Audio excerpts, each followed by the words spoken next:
Here in Britain, a deep and at times acrimonious debate has broken out among the followers of classical music over clapping, in particular, when to clap. Now, we're a nation of clappers. We like nothing more. It's another way of saying thank you, which we also say a great deal, even when we don't mean it.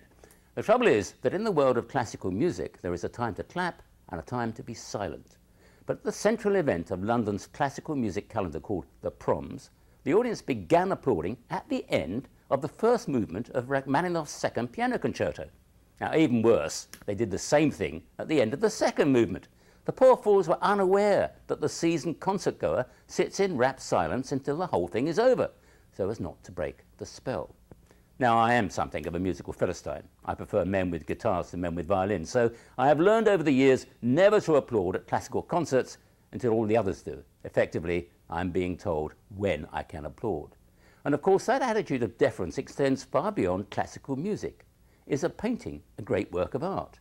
The message from the establishment is that I am in absolutely no position to judge. The verdict from those with the right education to make a judgment is that something is great.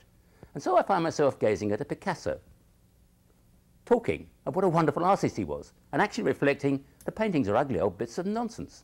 It's the same with literature and poetry, which no one I know actually reads or writes anymore. But perhaps that small rebellion at the concert, when the audience applauded when they chose, because that was the way they felt, is the beginning of a consumer rebellion.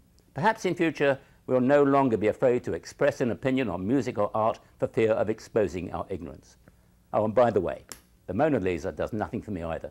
I think that smile is amusement at the gullibility of the tourists who line up to look at her. This is Peter Allen for CBS News in London.